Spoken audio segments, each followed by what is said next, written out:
하나님께서 제자들을 부르신 이유, 그건 일 시키려고 부르신 것이 아니라 뭐 하려고 불렀다? 교제하려고 불렀다. 하나님 뭔가 필요하신 분이 아니라 우리 자체를 요구하시기 때문에 우리를 교제하시기 위해서, 그 교제하기 위해서는 우리가 좀 훈련을 해야 되는데, 예수님의 우선순위, 모세의 대가를 지불하고 전에 하던 대로 좀 뜻을 정해야 된다 말씀드렸습니다. 오늘은 그렇게 주님과 교제하는 사람에 나타나는 분명한 삶의 특징, 제자의 삶의 특징에 대해서 좀 살펴보려고 그래요. 당신이 제자입니까? 그러면 예, 제가 제자입니다 라고 얘기할 때, 그럼 당신이 제자됨의 증거가 무엇입니까? 당신이 제자라는 걸 어떻게 알 수 있습니까? 라고 할 때 제자의 삶에 분명히 나타나는 그 증거가 있다는 얘기예요. 그 증거를 한번 살펴보려고 그런 거예요. 저랑 같이 성경 공부 좀 하십시다. 글씨가 보이나요?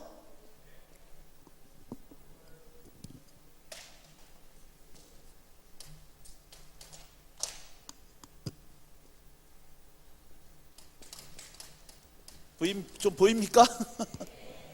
자, 성경에서 애굽을 뭐라고 얘기를 하느냐? 세상입니다. 같이 합시다. 세상. 자, 성경에서 애굽이 영적으로 의미한 바가 뭐다? 세상이에요. 그럼 애굽을 통치하는 바로는 뭘 의미하는 걸까요? 사단이에요. 사단. 애굽이 세상이기 때문에 세상을 통치하고 있는 바로는 사단을 의미하고 있어요. 이스라엘 백성들 애굽에서 무슨 살이를 했냐? 종살이를 했습니다. 그럼 이건 뭘 의미하는 거예요? 사단 밑에서 죄의 종으로, 정욕의 종으로, 음란의 종으로, 사람의 종으로 살아가고 있는, 하나님을 알지 못하는 비참한 상태를 모셔하고 있다는 얘기예요. 출애굽기 1장에 보면 종살이라고 하는 사람들의 모습을 이렇게 표현해 주고 있습니다. 고역이 있었고 괴로움이 있었고 탄식이 있었다 그러는 거예요. 하나님을 알지 못하고는 죄와 사망의 종로로 타고 있는 사람의 모습을 보여주고 있는 겁니다. 그럼 이스라엘 백성은 뭐 했느냐? 출애굽을 했어요. 그럼 출애굽은 영적 의미로 뭘 의미하는 거예요? 세상에서 죄로 종으로 살다가 출애굽했어요. 그 영적 의미로 뭘 의미하는 걸까요? 여보세요. 대답을 하세요. 대답을. 자, 출애굽이 뭐예요? 구원이에요. 구원. 우리는 전부 다 뭘 받은 사람들이다? 뭘 한 존재예요? 출애굽했다는 얘기예요. 그러니까 성경의 출애굽기는 이스라엘만의 역사가 아니라 이 땅을 살아가는 우리의 구원의 모습에 대해서 그려져 있는 책이 출애굽기라는 얘기입니다. 그러면 이들이 건너야 했던 바다가 무슨 바다예요? 홍해죠. 홍해는 영적 의미로 뭘 의미해요 그러면? 홍해를 건넜대요. 세례입니다. 물속에 들어갔다가 나온 거예요.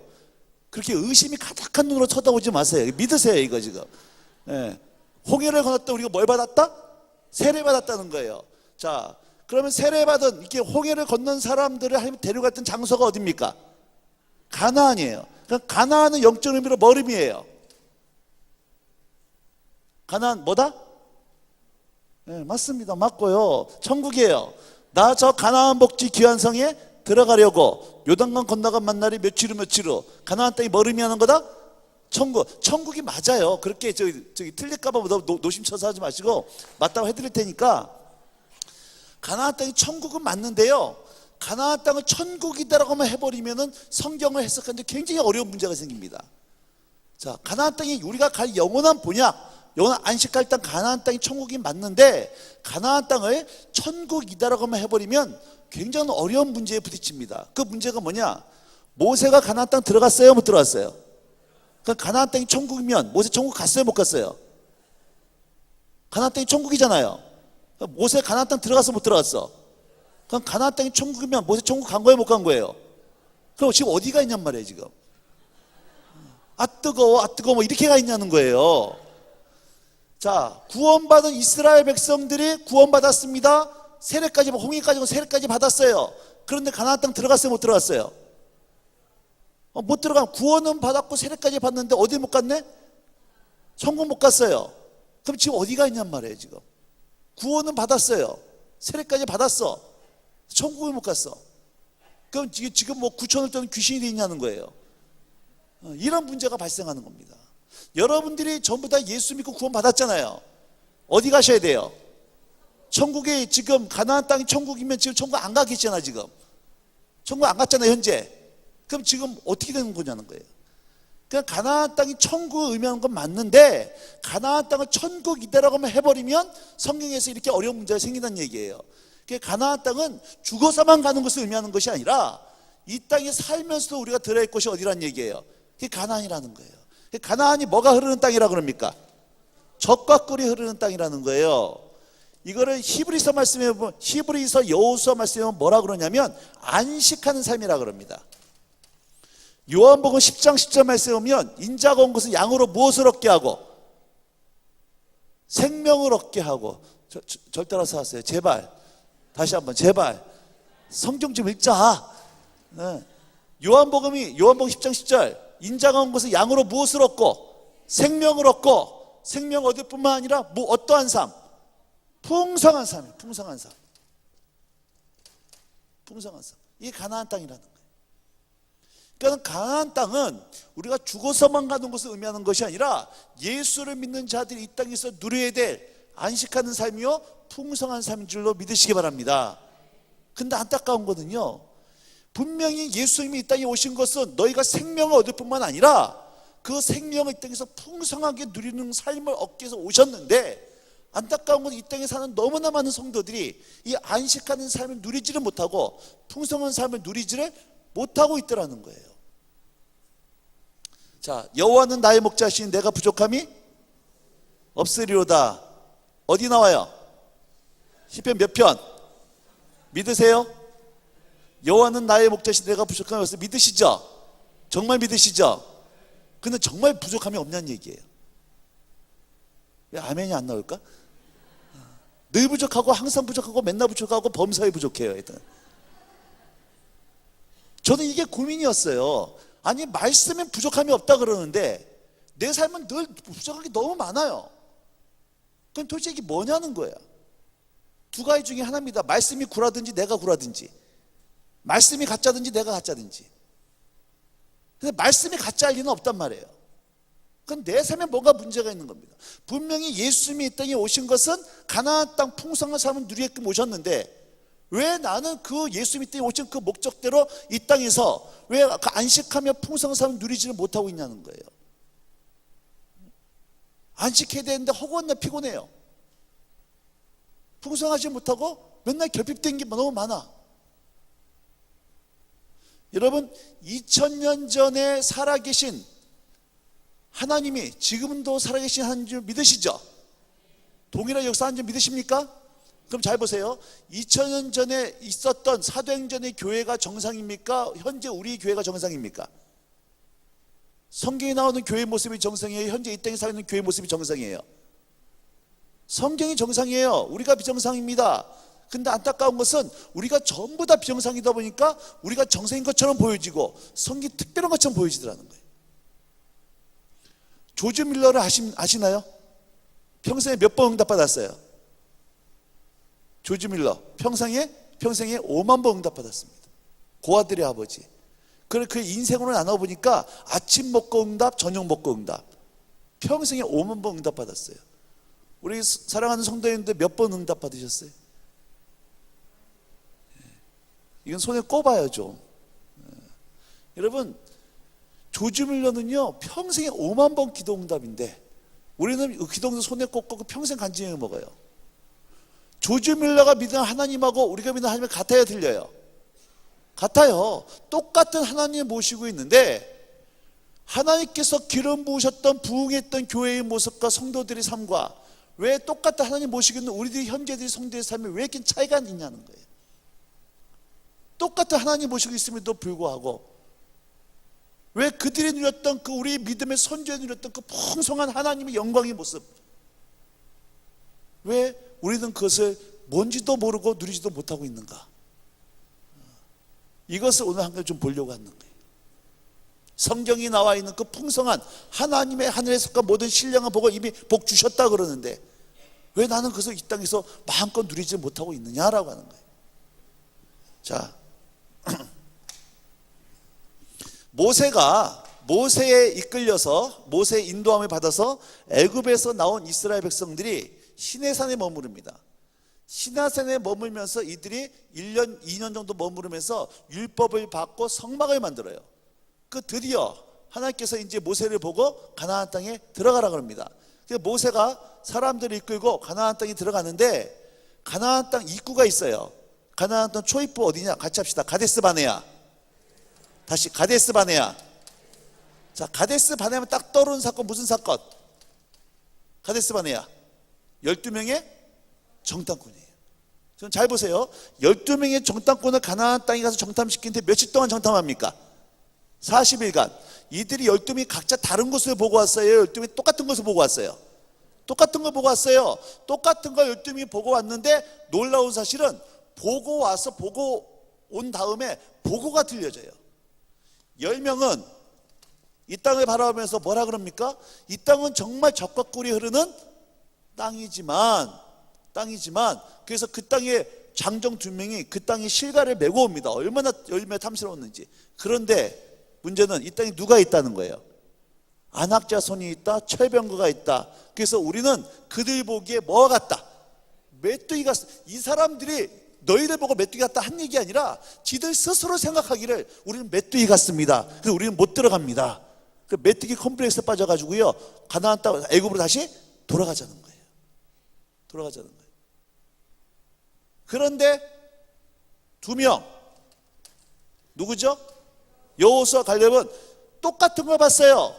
근데 뭐라고 얘기하냐면 이 땅은 정말 하나님이 허락하신 땅입니다. 이건 우리들의 뭐다? 밥입니다. 아침에 드실래요? 점심에 드실래요? 볶아 드실래요? 쌀면 이 얘기하고 있는 거예요. 아니 똑같은 걸 봤는데 10명은 스스로 메뚜기 같다, 우리는 못 들어간다, 애굽으로 돌아가자 얘기를 하고, 2명은 아니다, 이건 우리 밥입니다 얘기하고. 도대체 이 차이가 어디서 나오냐는 거예요. 이 차이가 똑같은 거 봤음에도 불구하고 이 차이가 어디서 나올까?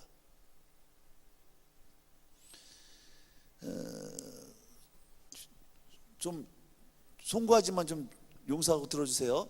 제가 이 전국을 다니면서 교회 집회를 말씀을 전하는데요, 참 희한한 거는요, 똑같은 상황인데 어떤 분은 여기는 대구라서 안 되고, 여기는 부산이라서 안 되고, 여기는 공장지도 안 되고, 우린 지하라서 안 되고, 하여튼 여기는 뭐 때문에 안 되고, 하여튼 안 되는 이유를 창조적으로 찾아내기 시작을 합니다.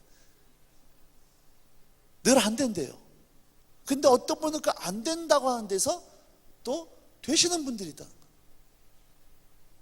똑같은 성도들의 삶에 나타난 문제를 보고 어떤 사람은 그 문제 앞에서 주저앉고 좌절하고 침례에 빠지고 떠나가는 사람이 있는 반면에, 어떤 사람은 똑같은 문제 앞에서 하나님의 역사의 기회라고 믿고 그걸 돌파해내고 하나님의 영광을 드러내는 사람이 있다는 얘기입니다. 이 차이가 도대체 어디서 나는 걸까? 여러분이 가나안 땅을 제일 처음 약속으로 받았던 사람이 누굽니까? 아브라함이에요. 하나님께서 아브라함 보고 이 땅을 너와 내 자손에게 주겠다 그럽니다. 창세기 12장, 13장, 15장에 아브라함에게 약속하세요.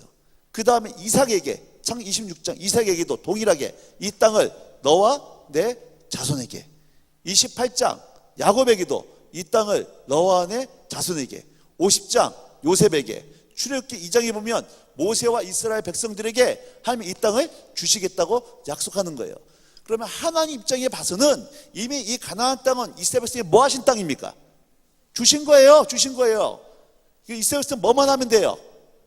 하나님 약속의 말씀 믿고 뭐만 하면 돼요? 들어가서 취하기만 하면 돼요. 취하기만. 그런데 10명은 잘 들으세요. 하나님의 약속의 말씀 없이 자신들의 인간적인 판단과 생각으로 그 땅을 해석하니까 그들 보기에 우리는 뭐와 같다? 메뚜기 같다는 거예요. 근데 여호수아 갈렙은 상황은 바뀐 게 없습니다. 똑같습니다. 근데 하나님의 약속의 말씀을 통해서 자기의 환경을 해석하니까 상황은 바뀐 게 없어도 이것들은 우리의 뭐다? 밥이라는 거예요. 밥이라는 거예요.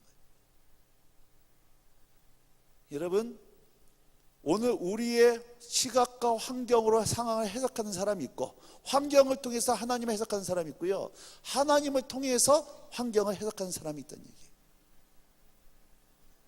여호수아가 하나님의 언약의 말씀을 통해서 상황을 해석하기 시작하니까 환경은 바뀐 게 없어도 믿음의 눈으로 이건 우리의 밥입니다라고 고백할 수밖에 없었다고 하는 거예요. 근데 안타까운 건요, 교회에서 보면 부정적인 얘기가 확산이 빨라요? 긍정적인 얘기 확산이 빨라요? 부정적인 거예요.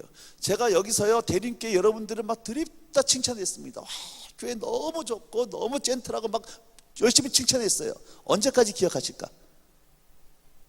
저 끝나면 다 잃어버려요. 근데 제가 여기서요 대림교회 막 드립다 욕을 해댔습니다. 언제까지 기억하실까? 주님 오신 그날까지 기억돼요. 자, 10명이요 우리는 못 들어갑니다, 메뚜기 같습니다, 애굽으로 돌아가지, 이 얘기를 하니까 이 얘기를 누가 들어요?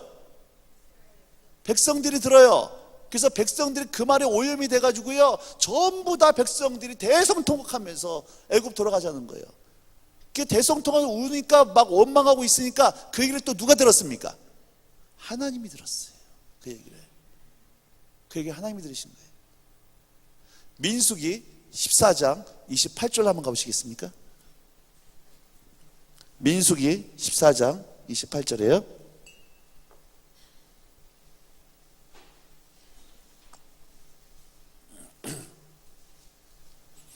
민수기 14장 28절.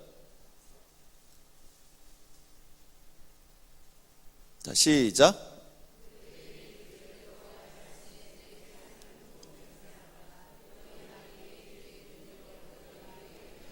잘 보세요. 사람들도 내가 하늘에 두 쪽 나나 있어도 이것만큼 지키겠다 할 때 뭘 두고 맹세를 하냐면 목숨을 걸고 맹세합니다.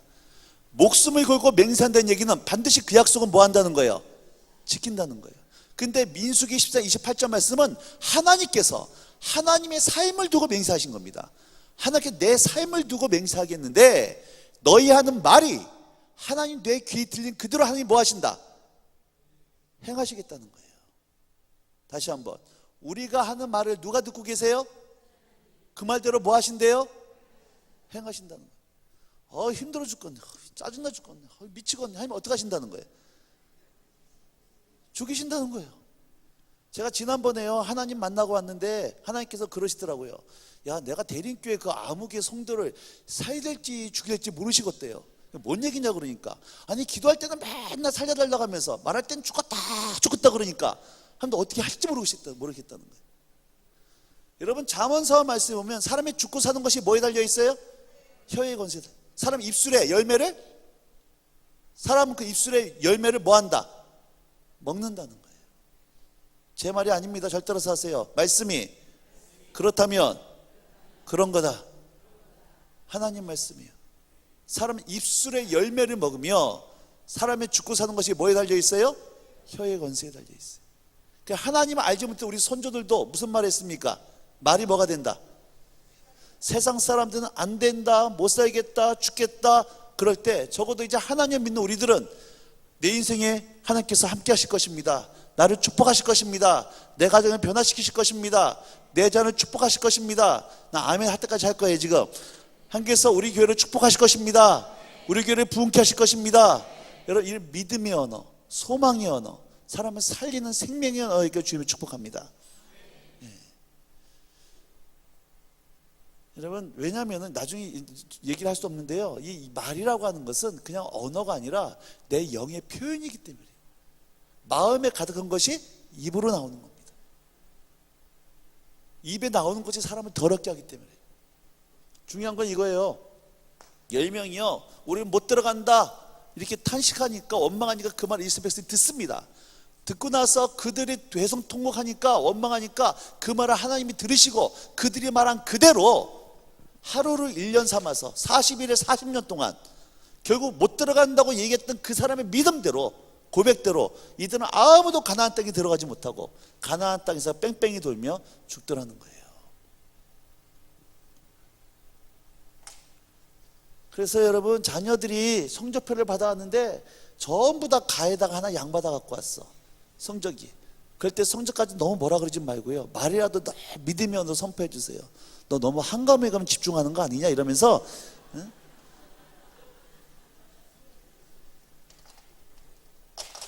자, 이들이 고백했던 그대로요 40일에 40년이 되어져서 못 들어간다고 얘기했던 그 사람들은 그들의 믿음대로 아무도 못 들어갑니다.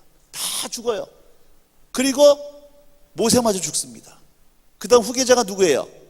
여호수아. 하나님께 여호수아 보고 이제 내정보세가 죽었으니 너는 이들을 데리고 가나안 땅 들어가라 합니다. 근데 문제가 있어요. 여호수아가 데리고 들어가려 할 때 이들이 건너야 했던 강이 하나 있습니다. 무슨 강이에요? 요단강이에요. 그러면 홍해와 요단강의 차이를 한번 설명해 줘 보세요. 홍해는 바다고 요단강은 강이다 이런 얘기 하지 마시고 홍해와 요단강의 차이가 뭘까? 홍해는 하나님이 어떻게 했어요? 갈라놓고. 홍해는 하나님이 다 갈라놓고 옆에 수족관 만들어 놓고 땅에 콘크리트 깔아놓고 이스라엘에서 뭐 하라 했습니까? 건너가라 했어요. 우리가 구원받아서 우리가 한 게 있어요 없어요? 우리가 한 게 아무것도 없어요. 우리는 믿음으로 뭐만 하면 돼? 믿기만 하면 돼요. 근데 요단강은 상태가 어떻습니까? 이때 요단강은 물이 범람했어요. 여호수아 3장 15절로 가세요. 여호수아 3장 15절.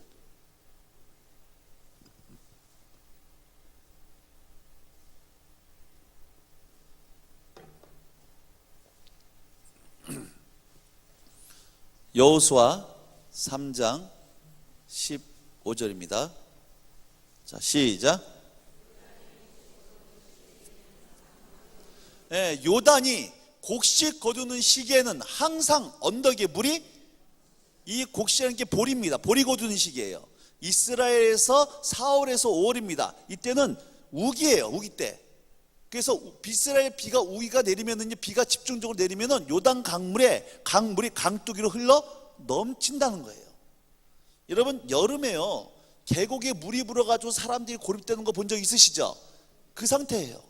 물이 불어가지고 우기라서 강물 위에 요단강 강물이 넘치는데 하나님 뭐라 그러십니까? 제사장도 보고 언약궤를 메고 강물에 네 발을 담그라는 거예요. 그럼 인간적으로 봐서 뭐 하라는 얘기입니까? 이거는 죽으란 얘기예요. 죽으란 얘기예요. 홍해는 하나님이 다 갈라놨다니까. 옆을 수족관 만들어 놓고 땅을 맨땅으로 만들어 놓고 건너라 그랬어요. 요단강은요 물이 범람하고 있는데, 물이 흘러간 범람한 그 물에 네 발을 뭐 해라? 담그라는 거예요. 그러니까 인간적으로 봐서 이거는 대안이 없습니다. 죽으란 얘기예요. 저는 2006년도까지 대전에서 사역을 했습니다. 예순도단 대전 지부를 책임 맡으면서 대전 지부 사역을 하다가요, 건강이 너무 상했습니다. 의사들 몇 분이 저를 이렇게 진단하고 나서 하신 얘기가 무조건 당신 쉬어야 됩니다. 안 그러면 큰일 납니다. 죽습니다. 젊은 나이에 죽고 싶냐고. 무조건 쉬어야 된다고. 저도 더 이상 사역할 수 있는 힘이 없어서 모든 사역을 다 사직을 하고 이제 쉴 수밖에 없었습니다. 한 2년 정도 몸을 이제 병 간호를 요양을 하면서 쉬다가 09년도에 들어와서 내가 다시 사역을, 이제 건강 회복되니까 다시 사역을 해야 되는데 교회로 가서 목회를 할지 아니면 이 성교단, 예수님도 성교단에 계속 있어야 될지 기도하는 가운데 하나님께서 예수님단에 계속 사역할 그런 마음을 주셨어요. 그래서 내가 예수님단에 계속 사역을 해야겠다 이렇게 마음을 먹고 저희 예수님 대표랑 내가 어디 가서 사역을 해야 될까 기도하는 가운데 있었습니다. 그러다가 11월달, 2009년 11월달 셋째 주에 포항에 한 교회에 집회를 가게 됐어요. 포항에 집회를 가게 됐는데요, 점심때 이제 그 교인들하고 식사를 하는데 갑자기 밥을 먹는데 하나님께서 제 마음 가운데 그런 감동을 주시는 거예요. 포항이 너희 사역지다, 이런 감동이 오더라고. 밥 먹다가 얹혀버렸어요.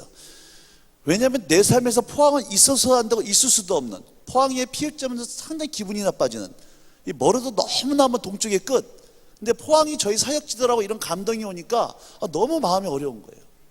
근데 그 다음 그 집회를 마치고 왔습니다. 근데 그 다음 주가 넷째 주였는데요, 이 11월 달 넷째 주는 저희 예수님들 각 지역 지부들이 있습니다. 서울 지부, 광주 지부, 대전 지부, 부산 지부, 포항 지부 뭐 이런 지부들이 있어요. 이 각 지역의 책임자들이 1년에 일주일 동안 모여서 저희 한국 예수님 전체의 정책을 결정 중요한 회의가 있던 때예요. 그런데 저는 이제 사직을 했기 때문에 여기 들어갈 수가 없었죠. 그런데 이 회의를 마치고, 일주일 동안 회의를 마치고 나서 저희 예수님 대표 되시는 목사님한테 전화를 한 겁니다. 이렇게 전화를 하더라고요. 이렇게 얘기하더라고요. 천태서 목사님, 이번에 우리 리더들이 회의를 했는데 포항에다가 새로 좀 지부를 개척하려고 그러는데 저보고 가서 개척해 주면 안 되겠냐는 거예요. 그렇게 제의를 하더라고. 제가 그렇게 얘기했습니다. 기도해 보겠습니다 그랬어요. 이 기도해 본다고 하는 것은 거절에 대한 완곡한 표현이라고 하는 거. 우리는 기도해 보는데 정말 기도하는 것이 아니라 한번 뭐 대표가 얘기를 하니까 안 가겠다고 얘기 못하고 그냥 기도해 본다는 거, 이거 안 가겠다는 표현이었어요. 그래놓고 제가 저희 아내한테 그런 얘기를 했습니다. 야, 우리 대표가 우리고 포항 가린다, 이 말도 안 되는 얘기를 했는데요, 이 주책 맞은 아내가 이때 기도를 한 거예요. 또 기도하면 안 되는데 일주일에 저한테 와서 하는 얘기가 뭐냐면 이런 얘기 하는 거예요. 하나님 포항 가라고 응답하셨다는 거예요. 열이 확 받치더라고요. 그래서 아내한테 막 뭐라 그랬습니다. 아니, 우리가 포항 가서 어떻게 사냐, 막 화를 냈어요. 내가 왜 화를 냈냐면, 그 2009년도 들어와서 저는 어느 정도 이 몸이 병이 났는데요, 2009년 들어서 저희 애들이 다 아팠어요. 큰아들 녀석이 시력이 급속도로 저하되면서 틱이 왔습니다. 둘째 아들 녀석이 언어장애 판정받았어요. 셋째 딸내미가 비타민 D가 없어가지고 꼽추가 되어지면서 다리가 휘어지는 구루병 판정받았어요. 저희 아내가 면역체계가 다 파괴되어져 가지고 급속 탈모가 와서 머리에 가발을 쓰고 다녔습니다. 월요일부터 금요일까지 하루도 빠짐없이 이 서울과 대전에 있는 병원에 왔다 갔다 하면 치료를 받던 때예요. 그런데 그런 아내와 애들을 데리고 포항으로 내려간다고 하는 것은 이 남편으로서, 아빠로서는 되게 허락이 안 되는 거였어요.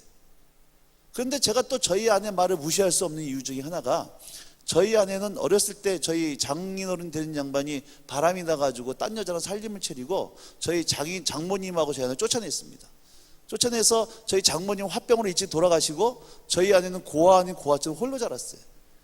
가정의 상처를 가지고 이제 자랐기 때문에 정말 자기 자녀들, 저희 애들한테만큼은 저희가 최선을 다해서 애들 키웠어요.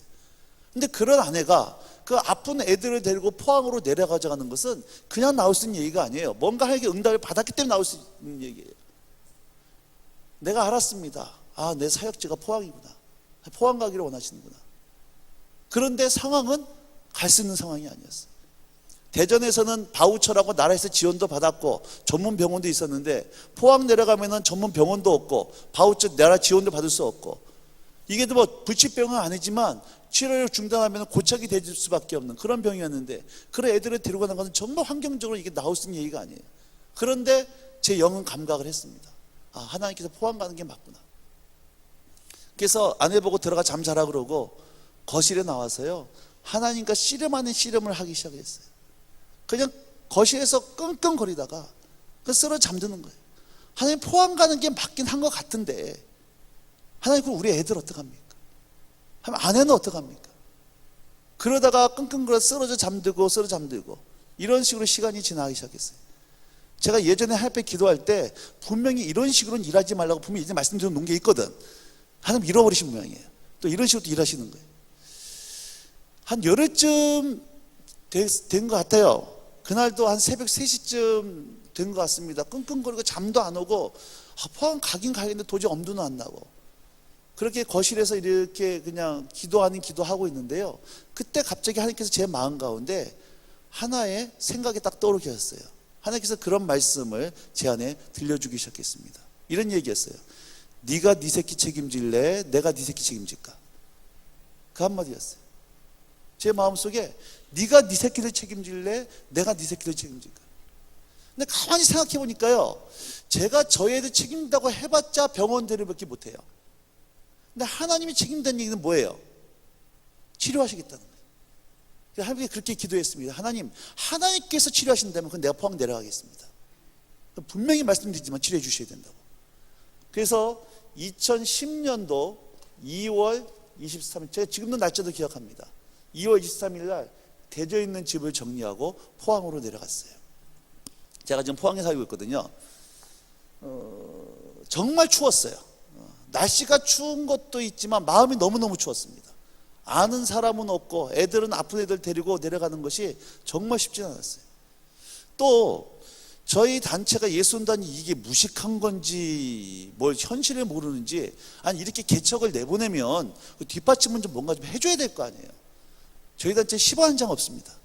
그냥 파송은 할 테니까 니들이 알아서 살아남은 단체예요. 왜냐하면 저희 대표부터 모든 이 간사들까지 저희는 이게 발렌티어로 월급 받지 않고 이 발렌티어 사역하고 있는 단체이기 때문에 후원해 주는 게 없어요. 그때 이제 한참 한국에 유행했던 경쟁 용어가 있습니다. MH 법칙이라고. 들어본 적 있나요? MH 법칙. 맨 땅에 헤딩 법칙. 대전에 있는 집을 빼가지고 포항에 집 오른 다음에 안방은 저희 집이고 거실은 사무실이고 뒹구 나오면 사무실이고 뒹구는 집이고 이러면서 이제 사역을 시작하는 거예요. 근데 그때 제 마음속에 그런 한 가지 배짱이 있었습니다. 하나님, 내가 내려가시면 내려가는 거 아닙니다. 분명히 주님이 보내 내려가는 거니까 하나님이 재정 안 주시고 사람 안 보내면 그건 내 책임 아니에요. 그거 알아서 하시라고. 난 여기까지 순종하겠다고. 그래서 내려가면서 아내랑 그냥 그 방 하나 얻어가지고요, 거기서 그냥 기도만 하기 시작을 했어요. 하나님, 주님 보내셨으니까 내가 거기서 순종할 테니까 나 먼저 알아서 하시라고. 근데 그렇게 기도하다 보니까 아파트에서 뭐 사역을 시작하니까 아무것도 되질 않아요. 기도하는 가운데 마음속에 사무실을 얻어야겠다, 이런 이제 마음이, 감동이 생기기 시작했어요. 그래서 아내랑 우리 사무실 한번 알아보자. 뭐 사역, 뭐 교회도 뭐 건물을 얻어야 되는 거니까 우리 사무실 한번 얻어보자. 그래가지고 사무실 알아보는 가운데 마침 저희 아파트 상가에 비어있는 상가를 하나 보게 됐습니다. 그래서 상가 관리소에 가지고 물어봤어요. 이거 상가 내놓은 거냐, 보증금 말고 월세가 얼마냐 물어보니까 그 상가 관리하는 분이 저한테 그러더라고요. 아니, 선생님 뭐 하시는 분이세요? 이거 사무실에 얻어서 어디다 쓰시려고 그러세요? 이게 묻는 거예요. 제가 그렇게 얘기했습니다. 저 목사인데요, 이게 사무실 하려고 그런다고, 주인한테 알아봐 달라고. 그래서 이제 상가 관리 알아보겠다 그러더라고요. 집에 있는 나중에 전화가 왔어요. 근데 이렇게 얘기하는 거예요. 그 선생님, 그 주인이 그러는데요, 선생님 이단이라서 못 죽겠다는데, 이렇게 얘기를 하는 거예요. 하도 어이가 없어가지고, 아니 나 이단 아니라고, 나 침례교에서 안 쓰면 침례교 목사라고. 침례교에 약간 보기 좀 침침하긴 하지만 하여튼 주인 좀 만나게 해달라 그랬어요. 시간과 날짜를 정해서 주인을 이제 관리소에서 만났는데요, 주인을 만난 순간 서로 깜짝 놀랐습니다. 왜 깜짝 놀랐냐면 주인이 누구였냐면 한동대 교수님이었어요. 제가 1년에 몇 차례씩 한동대 가서 강의를 하거든요. 제가 한동대 가서 강의를 할 때 교수님이 제 강의도 듣고 제가 식사까지 했던 분이에요. 아니, 교수님 여기 웬일이에요? 그러니까 교수님이, 아니 저보고 목사님 여기 웬일이냐는 거예요. 나 사무실 어디로 왔다 그러니까 교수님 자기 거라는 거예요. 내가 하도 어이가 없어. 그럼 왜 나보고 이단이라 그러냐 그러면. 그러니까 이 교수님이 하는 얘기가, 아니 목사가 교회를 해야지 왜 사무실을 하나. 그러니까 이단이겠다 싶어서 안 주려고 그랬다는 거예요. 아니라고, YM이 하려고 그러고 예수님 하려고 그러고 내가 얻으려고 그러니까 아는 사이니까 계약하자고. 단 돈 좀 천천히 드리겠다고. 그분이요 그런 얘기를 하는 거예요. 원래 자기 작업실이었는데 제가 작업실 딴 데로 옮기고 지금 비워놨대요. 새를 놨는데 기도를 했답니다. 자기가, 하나님 여기에 교회가 들어오든지 아니면 예수 믿는 사람 들어오게 해달라고 기도를 했는데, 목사님하고 예수님 들어온 거 보니까 하나님이 인도하신 것 같다고, 그냥 쓰세요 그러더라고요. 지금까지 그냥 쓰고 있어요. 그래서 사무실이 이게 해결됐어요. 사무실 해결되면 뭐예요? 안에 뭐가 있어야 돼요? 집기료가 있어야 되잖아요. 내가 기도했잖아요. 하나님, 내가 내려온 거 아닙니다. 보내드렸는데 누이스 좀 보시라고. 아무것도 없지 않냐고. 주셔야 된다고. 아내랑 하여튼 매일같이 기도하는 수밖에 없었어요. 기도를 하는데, 포항에 보면 서울에 이제 대표하는 교회들이 있는 것처럼 포항에도 몇 개 대표적인 교회가 있습니다. 큰 교회들이 있어요. 그 중에 하나가 이제 기쁨의 교회라고 있는데요, 그 교회 권사님이 예전에 저희 단체 훈련을 받으신 분이에요.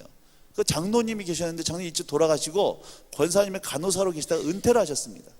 은퇴를 하시면서 부동산을 이제 처분하셨는데 11조가 생긴 거예요.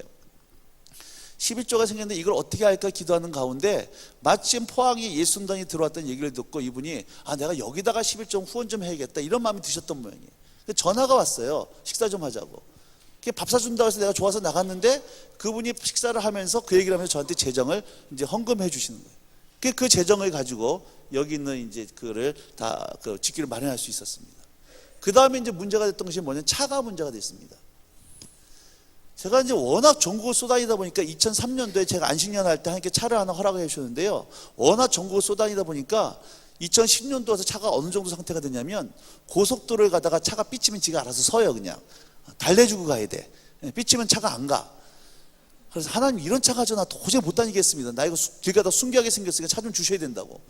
차를 놓고 기도하는데요, 23일날 내려갔는데 3월 15일이에요 인천에 사시는 집사님이 전화가 왔어요.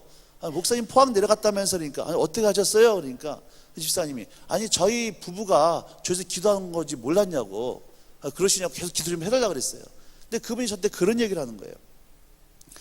아니 자기가 좀 이렇게 사업도 정리하고 이때 빚도 정리하는 가운데 재정이 좀 얼마 남았는데 기도를 하는데 자꾸 제가 생각나더래요. 그러면서 천 목사가 차가 필요하겠다 싶은 생각이 자꾸 들더라는 거예요.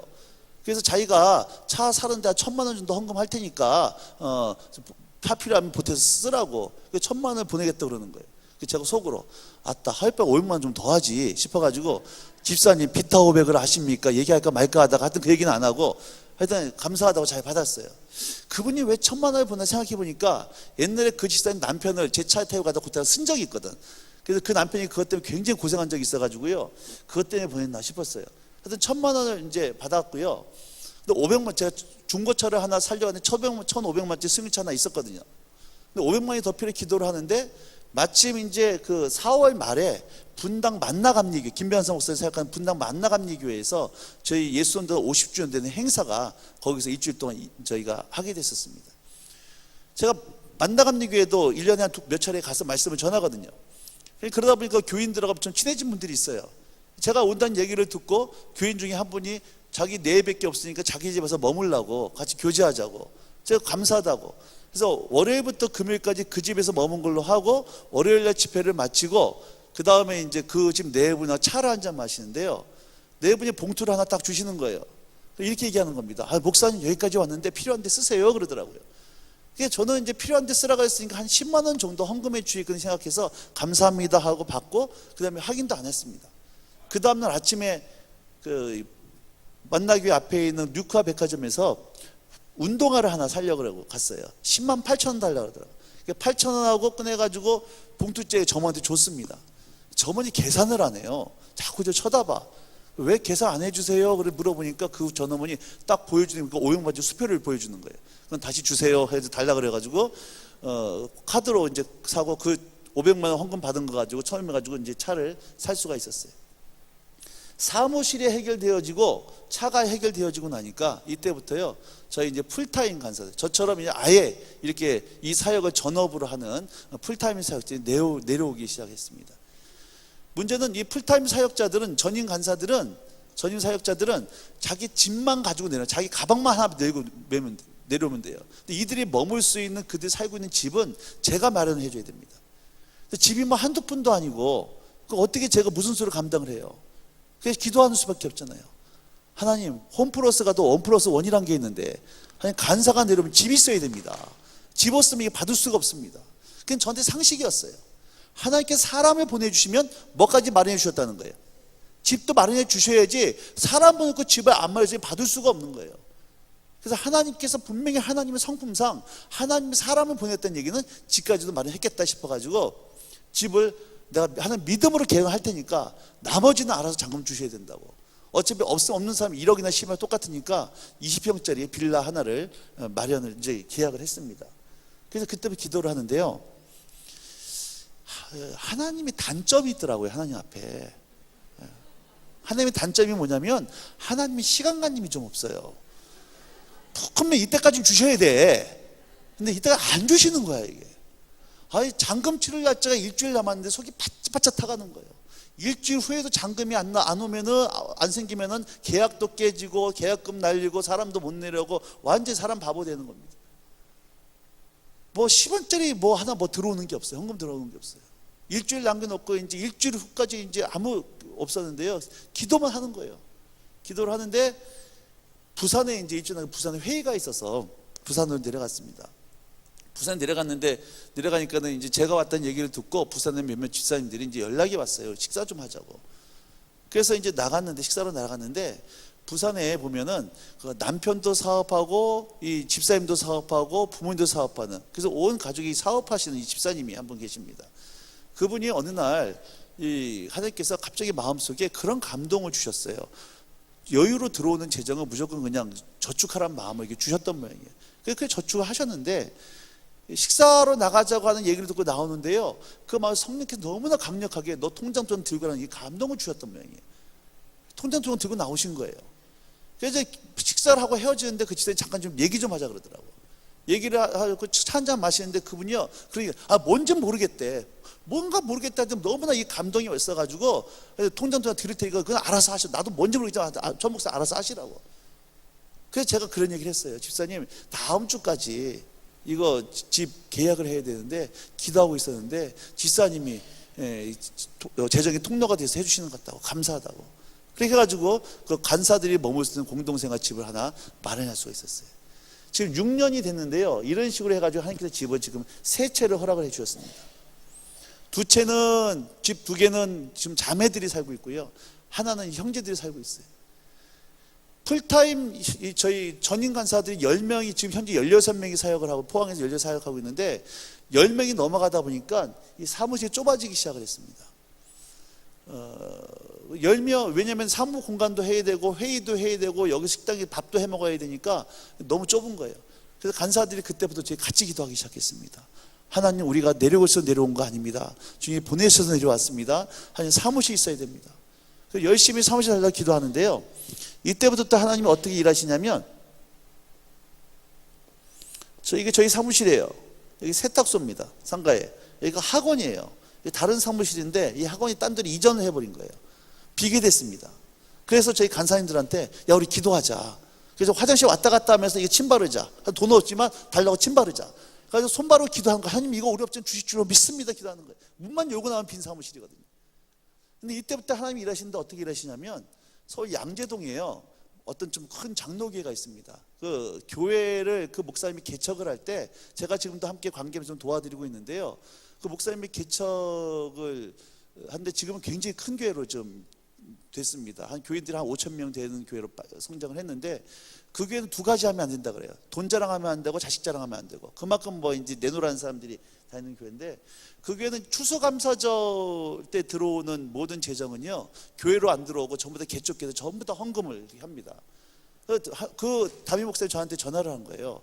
목사님, 전 목사님이 우리 교회에 이렇게 지금 많이 도와주고 계시는데 저희 장로님들이 당회에서 전 목사님 포항에다가 개척했으니까 도와주자 결정 내렸다고, 일시불로 1,000만 원하고 매달 100만 원씩 1년 동안 후원하기로 했다고, 알아서 받으시라고.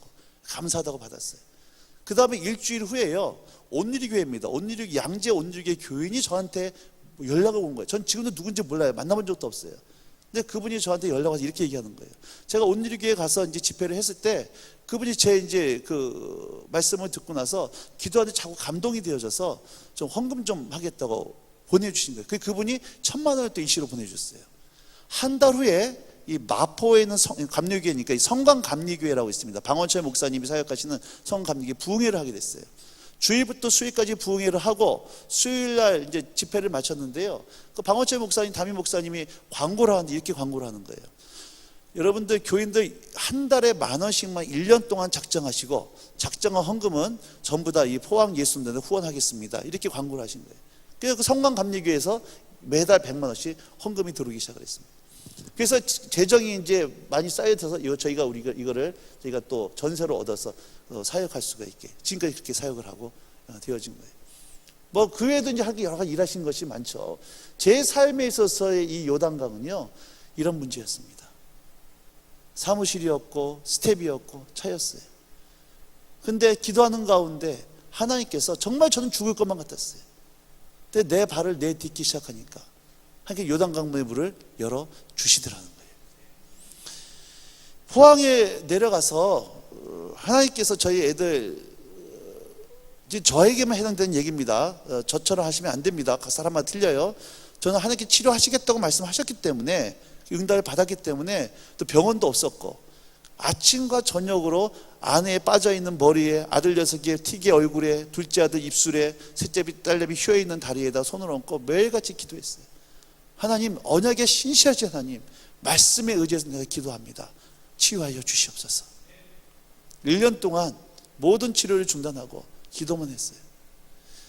2011년도 3월 달에 대구에 있는 경북대 병원 가가지고 모든 가족들 전체 한번 점검을 했습니다. 아내하고 큰아들 녀석하고 셋째 딸내미는 완치 판정받았어요. 아직 둘째 아들 녀석만 언어가 완전히 돌아오지 않았는데요, 감사한 것은 조금씩 회복되어 가고 있습니다. 완전히 또 회복되게 해줄 줄로 믿는 거죠. 여러분, 오늘 여러분의 삶 가운데서 이 건너야 될 이 요단강이 뭐냐는 거예요. 근데 기도만 하면 하나님이 믿음으로 건너라 그러는데, 믿음대로 살 것 같으면은 죽을 것만 같아요. 망할 것만 같고 안 될 것만 같고. 근데 하나님은 계속해서 기도할 때마다 믿음으로 도전하고 있는, 그건 요단강이 뭐냐는 거예요. 대림감리교회가 하나님께서 도전하게 하시는, 믿음으로 건너게 하시는 요단강이 뭐냐는 거예요. 이스라엘 백성은 요단강을 건넌 다음에 제일 먼저 붙은 성이 무슨 성입니까? 가나안 땅에 들어가자마자 제일 붙은 성이 무슨 성이에요? 여리고성이에요. 여리고성. 여러분, 중국의 이 교회, 대림감리교회 이 교회 벽 두께가요, 모르긴 몰라도 30cm 이상은 안 넘어갈 겁니다. 벽 두께가. 중국이에요. 천안문, 자금성이 천안문 아시죠? 천안문 벽 두께가 얼마나 될까요? 천안문의 자금성 천안문 벽 두께가 7m입니다. 벽 두께가 7m예요. 그 벽 성벽 위로 마차들이 두 다녀요. 여리고성은요, 외벽이 있고 내벽이 있습니다. 성벽이 두 개가 있는데 여리고성의 외벽은 11m, 내벽은 7.5m입니다. 그 당시에 이건 난공불락의 요새예요. 근데 여리고성 무너뜨린 거 이스라엘에서 자기들 힘으로 무너뜨렸어요? 하나님의 말씀대로 순종하고 뺑뺑이 도니까 무너졌어요? 말씀 듣고 순종하고 뺑뺑이 도니까 무너진 거예요. 여리고성 무너뜨리면 그다음 무슨 성입니까? 아이성. 아이성은 여리고성 무너뜨리니까 아이성은 성 같아 보이지도 않아. 그래서 모세가 3,000명을 보내니까 어떻게 됐어요? 쫓겨오는 겁니다. 가나안 땅은요, 이스라엘이 자신들의 힘과 능력으로 정복한 게 아니었어요. 하나님 말씀 앞에 말씀을 믿고 순종하니까 이 가나안 땅 이스라엘 백성이 그들의 땅이 됐던 것이지, 자신들의 힘과 능력을 했던 것이 아무것도 없었다고 하는 겁니다. 여러분, 초대교회와 우리 차이가 뭐냐는 거예요. 왜 조지물과 우리 삶에 무슨 차이가 있냐는 거예요. 그들은 하나님의 말씀 앞에 온전히 전심으로 믿고 엎어지니까 요단강이 갈라지고 여리고성이 무너지며 하나님 약속했던 모든 풍성한 삶의 축복을 누리지만, 우리가 하나님 말씀 앞에 섰을 때요, 그 앞에 두려워 떨고 뒤로 물러나 버리는 겁니다. 상식적으로 이해가 안 된다는 거예요. 요단강 건너지 못하고 다리 넣었다 뺐다 하면서 빠지면 어떡하지? 죽으면 어떡하지? 이게 상식적으로 얘기가 되는 얘기일까? 그러면 자기가 알고 있는 이성적인 한계를 뛰어넘지 못하고 그 앞에서 머뭇거리다가 결국 하나님의 역사를 체험하지 못하게 되어지더라는 거예요. 여호수아, 오늘 본문 말씀 좀 보도록 하겠습니다. 여호수아 3장 15절부터 제가 보면서 설명하도록 할게요. 여호수아 3장 15절입니다. 다 찾으셨나요? 3장 15절 제가 읽겠습니다. 잘 보세요. 성경에 일렀으되 오늘 너희가 그의 음성, 하나님의 음성을 듣거든 경노하시던 같이 너희 마음을 완고하게 하지 말라 하였으니, 듣고 경노하시게 하던 자가 누구냐? 모세를 따라 애굽에서 나온 모든 사람이 아니냐? 또 하나님이 40년 동안 누구에게 노하셨느냐? 그들의 시체가 광야에 엎드러진 범죄한 자들에게가 아니냐?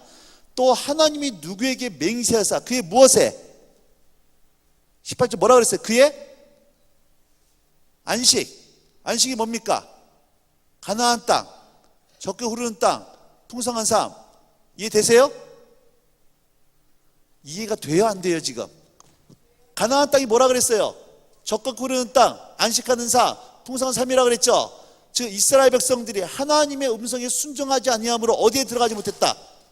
가나안 땅, 안식하는 땅에 들어가지 못했다는 겁니다. 잘 보셔야 됩니다. 또 하나님이 누구의 맹세에서 그의 안식에 들어오지 못하라 하시느냐? 곧 뭐하지 아니하던 자들, 순종하지 아니하던 자들이 가나안 땅에 못 들어갔다는 얘기예요. 그런데 19절 말씀 보세요. 19절 같이 읽겠습니다. 시작. 그들이 뭐하지 아니함으로, 믿지 아니함으로 능히 들어가지 못한 거라는 거예요. 아까 18절 말씀은 뭐하지 않았기 때문에, 순종하지 않았기 때문에, 19절은 뭐하지 않았기 때문에, 믿지 않았기 때문에. 그러면 믿음과 순종은 무슨 뜻이라는 얘기예요? 같은 뜻이라는 거예요. 믿음과 순종은 똑같은 얘기입니다. 나는 믿어, 근데 순종은 안 돼. 믿어야 안 믿어요? 이거 안 믿는 거예요. 믿으면, 정말로 믿으면 순종이 되어집니다. 근데 믿는다고 하는데 순종이 안 돼, 이건 안 믿는 거예요. 히브리서 3장 18절에 그들이 가나안 땅에 들어가지 못한 이유는 뭐 하지 않았기 때문에? 순종하지 않았기 때문에. 19절은 뭐 하지 않았기 때문에? 믿지 않았기 때문에. 근데 4장 1절로 넘어가세요. 이제 4장 1절 같이 한번 읽겠습니다. 시작. 그러므로 우리는 두려워할지니 그의 안식, 그 가나안 땅에 들어갈 약속이 남아 있을지라도 너희 중에는 혹 이르지 못할 자가 있을까? 정말 여러분들이 두려워할 게 뭘 두려워해야 되느냐? 아직도 하나님의 풍성한 약속이 지금도 남아있는데 그 가나안 땅 풍성한 삶에 들어가지 못하는 것을 뭐하라? 두려워하라는 얘기예요. 그런데 4장 2절입니다. 오늘 본문이죠. 4장 2절 같이 있습니다. 시작. 그들과 같이 우리도 복음 전함을 받은 자이나 들은 바 그 말씀이 그들에게 유익하지 못한 것은 듣는 자가 믿음과 결부시키지 아니함이라. 그들같이 우리도 복음 전함을 받은 자이나 들은 바 그 복음이 그들에게 유익하지 못한 이유는 말씀을 듣는 자들이 믿음으로 뭐하지 않았기 때문에, 화합하지 않았기 때문이라는 거예요. 이런 얘기 하지 말라는 얘기입니다. 이건 목사님이 하는 얘기지. 목사님이 내 형편 대봐요, 목사님이 사업해봐요, 목사님이 내 처지 대봐요, 그런 얘기 할 수 있나? 이건 믿음이 아니란 얘기예요. 여러분, 강대상에서 담임 목사님이 그렇게 많이 복음을 선포하고 수많은 강사들이 와서 복음을 선포하는데 그 복음이 내 삶에 역사되지 않는 이유는 한 가지란 얘기입니다. 듣는 자들이 복음을 뭐 하지 않았기 때문에, 믿음으로 화답하지 않았기 때문이라는 거예요.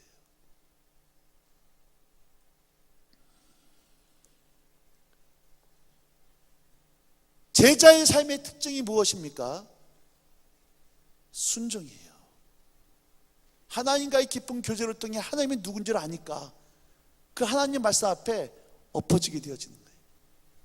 그럴 때 우리 삶에 있는 요단강이 갈라지고 여리고성이 무너지는 역사가 나타난 줄로 믿으시기 바랍니다.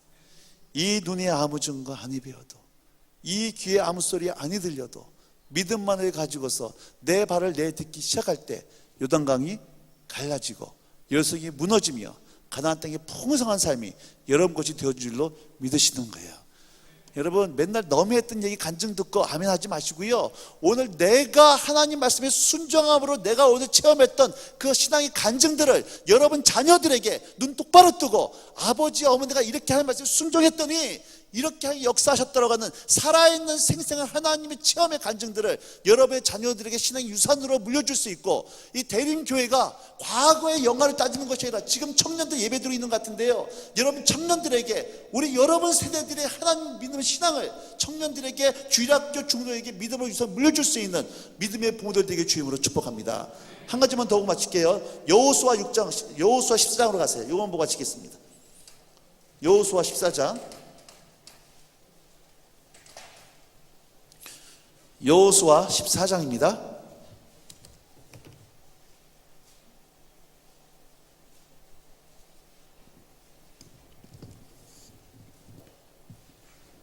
(6절부터예요) 6절부터 14장 6절부터. 이면 다 찾으셨나요? 성경 피세요. 14장 6절입니다. 그때라고 나오는데, 그때는 이제 앞에 좀 나옵니다. 잘못 나왔네요. 여호수아 14장 6절입니다.